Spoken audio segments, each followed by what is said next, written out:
નમસ્તે. આજે આપણે સર્વાંગી શિક્ષણની ક્વિઝ નંબર 7 જોઈશું. આની અગાઉની જો તમારે કોઈ ક્વિઝ જોવાની બાકી હોય તો એની લિંક તમને ડિસ્ક્રિપ્શનમાં મૂકેલી છે.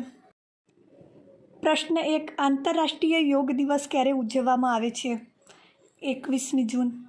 પ્રશ્ન 2. કઈ સંસ્થા દ્વારા 21 જૂને આંતરરાષ્ટ્રીય યોગ દિવસ જાહેર કરવામાં આવેલ છે? વિશ્વ આરોગ્ય સંસ્થા દ્વારા. પ્રશ્ન 3. ભારત દેશમાં ક્યારથી યોગ વ્યાયામ કરવાની પદ્ધતિ જાણીતી છે? પ્રાચીન સમયથી. પ્રશ્ન 4. ઋષિ મુનિઓએ યોગના કેટલા અંગો આપ્યા છે? 8 અંગો. પ્રશ્ન 5. યોગના અંગો જણાવો.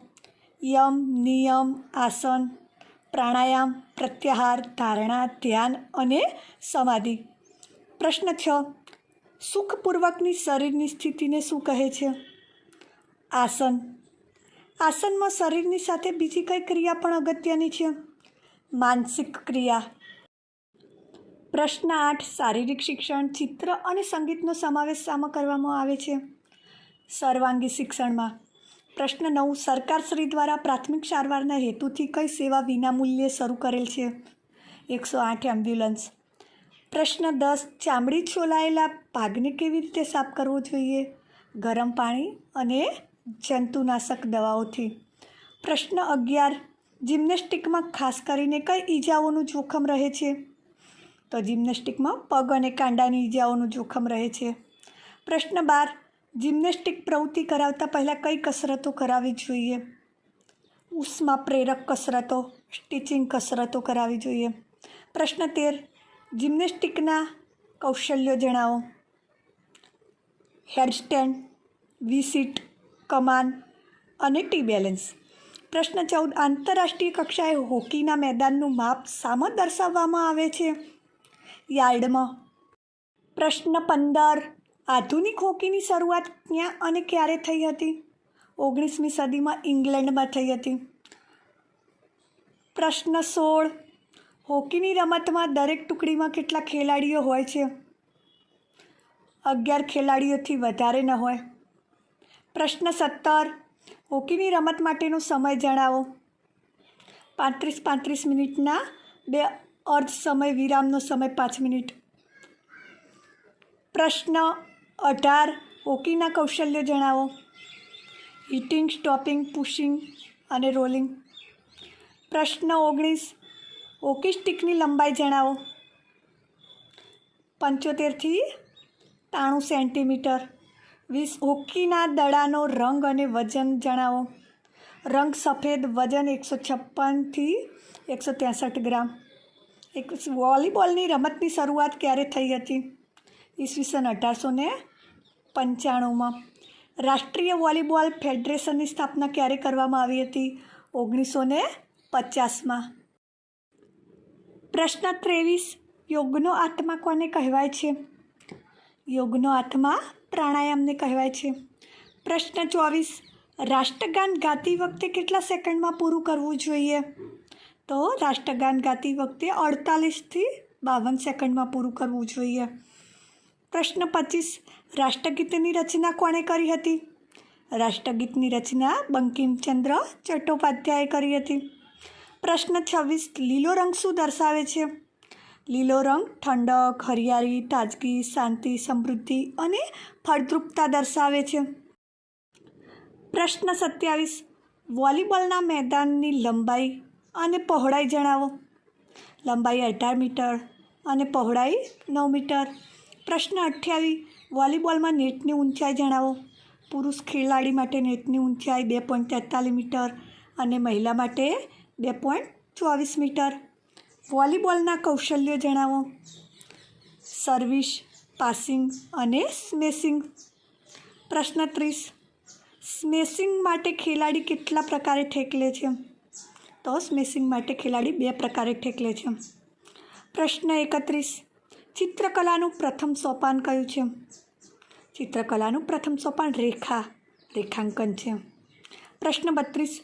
રેખાઓના બનાવવા માટે શું અગત્યનું છે? રેખાઓને બનાવવા માટે કેલિગ્રાફી અગત્યની છે. પ્રશ્ન 33. નૃત્યનો પ્રાચીન ગ્રંથ કયો છે? નૃત્યનો પ્રાચીન ગ્રંથ ભરત મુનિનું નાટ્યશાસ્ત્ર છે. પ્રશ્ન 34. ભરતનાટ્યમનું ઉદ્ભવ સ્થાન જણાવો. તમિલનાડુ રાજ્યનો તાંજોર જિલ્લો. પ્રશ્ન 35. ભરતનાટ્યમના પ્રખ્યાત કલાકારો જણાવો. મૃણાલિની સારાભાઈ, ગોપીકૃષ્ણ, હેમામાલિની, વૈજયંતીમાલા. પ્રશ્ન 36. કયું નૃત્ય ભારતનું પ્રાચીન નૃત્ય છે? ભરતનાટ્યમ. પ્રશ્ન 37. વાર્તાની રજૂઆત કયા નૃત્ય દ્વારા થાય છે? કથક નૃત્ય દ્વારા. પ્રશ્ન 38. ગુજરાતમાં માતાજીની સ્તુતિમાં શું ગાવામાં આવે છે? ગરબા. ગરબો શબ્દ કઈ ભાષામાંથી ઉતરી આવે છે? સંસ્કૃત ભાષાના ગર્ભદીપ શબ્દ પરથી. પ્રશ્ન 40. ગરબાનું સર્જન કોને કર્યું હતું? મેવાડો વલ્લભ ભટ્ટ અને તેમના ભાઈ મેવાડો ઘોડાભટ્ટે કર્યું હતું.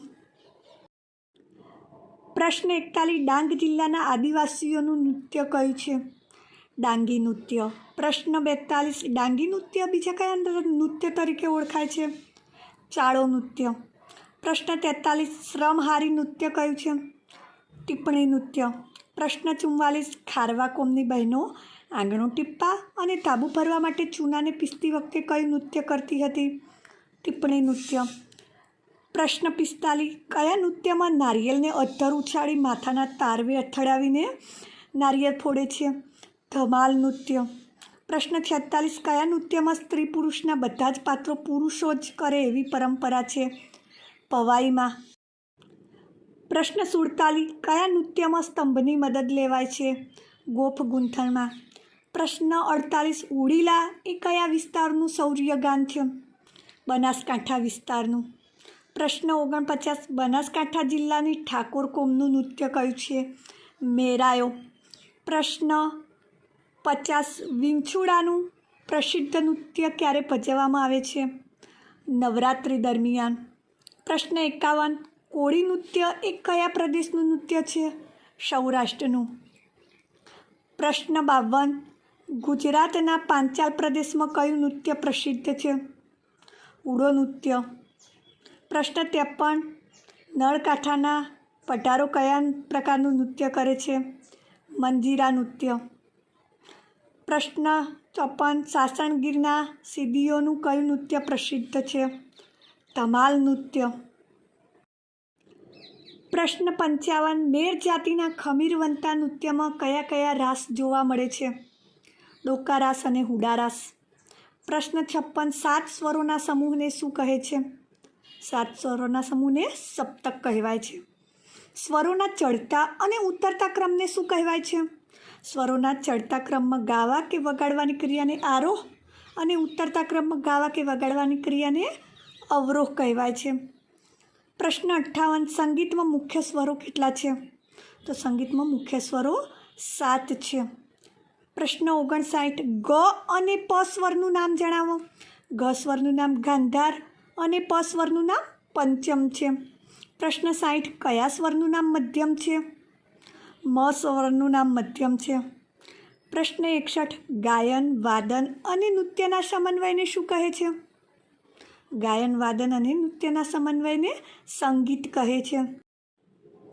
પ્રશ્ન 62. તાલની ગતિને શું કહે છે? તાલની ગતિને લય કહે છે. પ્રશ્ન 63. સંગીતમાં સમય માપવાના સાધનને શું કહે છે? સમય માપવાના સાધનને તાલ કહે છે. પ્રશ્ન 64. સંગીતમાં ખંડ કોને કહે છે? તાલના ભાગને ખંડ કહે છે. 65. રાગ માહિતીનો પરિચય આપતા તાલબદ્ધ ગીતને શું કહે છે? લક્ષણ ગીત. પ્રશ્ન 66. તાલની પહેલી માત્રાને શું કહે છે? તાલની પહેલી માત્રાને સમ કહેવાય છે. પ્રશ્ન 67. નિયમિત અનુક્રમવાળી તાલબદ્ધ સ્વરરચનાને શું કહે છે? નિયમિત અનુક્રમવાળી તાલબદ્ધ સ્વરરચનાને અલંકાર કહે છે. 68. ગાયન વાદનની શોભા વધારવા શું શીખવું જરૂરી છે? તો અલંકાર શીખવા જરૂરી છે. 69. પુપાલી રાગનો ગાયન સમય કયો છે? રાત્રિનો પ્રહર, પ્રથમ પ્રહર. પ્રશ્ન 70. મ અને ની સ્વર કયા રાગમાં વર્જિત છે? પુપાલી રાગમાં. પ્રશ્ન 71. પુપાલી રાગનો સંવાદી સ્વર કયો છે? તો કયો રાગ ગુસ્સાને શાંત કરે છે? પુપાલી રાગ. 73. પુપાલી રાગની પ્રકૃતિ જણાવો. ગંભીર અને શાંત. 74 તબલા કયા પ્રકારનું વાદ્ય છે? અવનદ. 75 ઢોલકના કયા ભાગમાં મસાલો લગાવાય છે? મોટા ભાગમાં. પ્રશ્ન 76 દાદરા તાલમાં કેટલી માત્રા હોય છે? 6 માત્રા. પ્રશ્ન 77 હિંજ તાલમાં કેટલી માત્રા હોય છે? 6 માત્રા. પ્રશ્ન 78 પ્રકૃતિના પંચતત્વો જણાવો. અગ્નિ, વાયુ, આકાશ, પૃથ્વી અને જળ.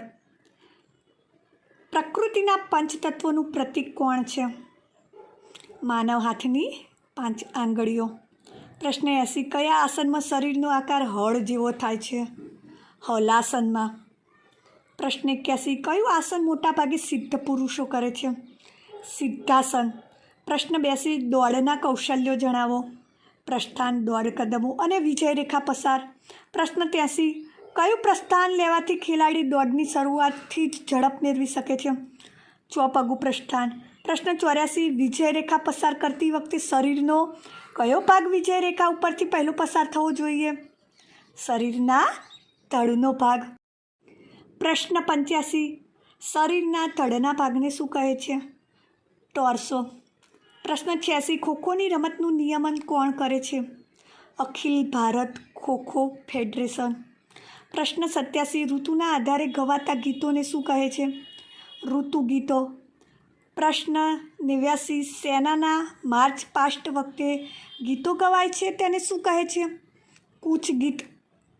પ્રશ્ન 90 માતૃભૂમિ માટે સન્માન અને સ્વાભિમાન પ્રગટ કરતા ગીતોને શું કહે છે? દેશભક્તિ ગીતો, શૌર્ય ગીતો કહેવાય. 91 કૃષ્ણલીલાનું વર્ણન કયા ગીતમાં દર્શાવવામાં આવે છે? રાસમાં. 92 17 અક્ષરો કયા છંદમાં આવે છે? શિખરણી છંદમાં. પ્રશ્ન 93 ઝૂલણા છંદ એક કયો માત્રામેર છંદ છે? પંચકલ માત્રામેર છંદ. પ્રશ્ન 94 ગરમ રંગો જણાવો. લાલ, કેસરી અને પીળો. 95 સજાતીય રંગો જણાવો. વાદળી રંગ, લીલો રંગ અને પીળો રંગ. 96 ઠંડા રંગો કોને કહેવાય? જે રંગો આંખોમાં શાંત ભાવ પેદા કરે તેને ઠંડા રંગો કહે છે. પ્રશ્ન 97 લાલ રંગનો વિરોધી રંગ કયો છે? લાલનો વિરોધી લીલો. પ્રશ્ન 98 પીળા રંગનો વિરોધી રંગ જણાવો. પીળા રંગનો વિરોધી રંગ જાંબલી રંગ. 99 કેસરી રંગ કોનો વિરોધી રંગ છે? તો કેસરી રંગ વાદળી રંગનો વિરોધી છે. 100 પ્રકાશના કિરણો કેટલા રંગના બનેલા છે? પ્રકાશના કિરણો 7 રંગના બનેલા છે.